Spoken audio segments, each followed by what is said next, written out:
Hello dear students, after completing the sclerites and fiber, we will study about the protective tissue. So you know that the protective tissue are of three types, okay? Epidermis, cork, also called bark, and stomata, okay? So as name suggests, AP means above, means the tissue which helps to cover or which present above, okay, so called epidermis, and cork tissue also called bark and stomata, okay. So let's start one by one. First of all, we should know what is epidermis. So dear students, epidermis, do you know about the epidermis? This is the epidermis. Let's suppose that this is the epidermal cell, okay. Epidermis is one cell thick and is covered with cuticle, okay, means above the epidermis this cuticle lining are present, okay. And cuticle is waterproof layer of waxy substances called cutin, okay. Cuticle helps, or we can say that cuticle is a waterproof layer of waxy substances that is called cutin, okay. So above the epidermis, you know that above the epidermis this cuticle layer is present, which are called cutin. The cell of epidermis are elongated, flattened, and do not contain intercellular spaces. There is no intercellular spaces present in epidermis, okay. And these are elongated shapes, flattened in nature sometimes, and have no intercellular space. Epidermis is, what is the function? Epidermis is to protect the plant. As I discussed that it form the covering, so it protect the plant from desiccation and infection, okay, from desiccation and infection. Next is the protective tissue, which is cork, okay. Cork also called bark. As plant grow older, the epidermis undergoes certain changes. You know that when plant grow older, the epidermis undergoes certain changes, and these changes form the cork cambium, which are rectangular, and cork are dead, and cork cells are dead in nature, okay. So this is formed by the epidermis. When epidermis is plant grow older, the epidermis undergo certain changes and form cork cambium, and this is dead. This is cork are dead. The wall of cork cell are heavily thickened by the deposition of suberin, okay.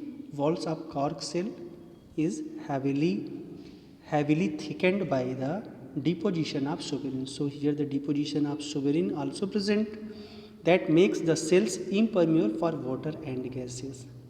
So suberin helps, that makes the cells impermeable for water and gases. So the next thing is that cork cell prevent desiccations, infection, and mechanical injury. Cork cells help to prevent desiccation, infection, and mechanical. So you know that if it is impermeable for water and gases, how exchange of gases takes place? So lenticels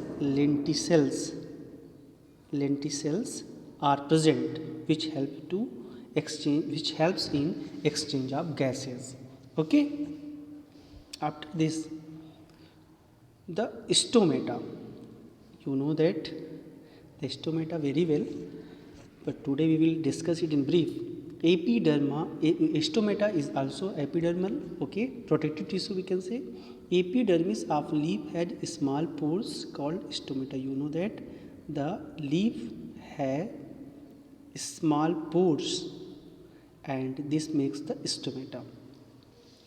So in diagram you can say stomata have, these are the guard cell. I can write here, okay, this is bean shaped structure, okay, this is bean shaped structure, this is the guard cell, this is the guard cell, okay, and this consists chloroplast also, and here some nucleus here, these are the chloroplast, and one large nucleus is also present, nucleus, and these are the chloroplast, okay. So each stoma is bounded by specialized epidermal cells called guard cells, okay. So these are the guard cells. The stoma allows gaseous exchanges to occur during photosynthesis and respiration. You know that the function of the stomata is exchange of gases and transpiration also, okay. Guard cell are the only epidermal cell which contain chloroplast. So it is very important to note that the guard cell are the only epidermal cells which contain chloroplast, okay. So gaseous exchange and transpiration, these are the these are the function of the stomata, okay. Transpiration and gaseous exchange. Gaseous means what? CO2 and oxygen. And transpiration, what is transpiration? Okay, loss of, to prevent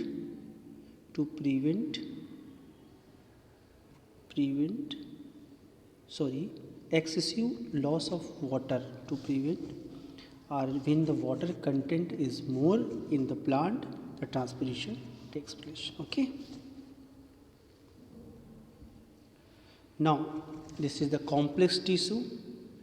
It deals with xylem and phloem. Xylem, what is the function of xylem? Transport of minerals and waters, mineral and water.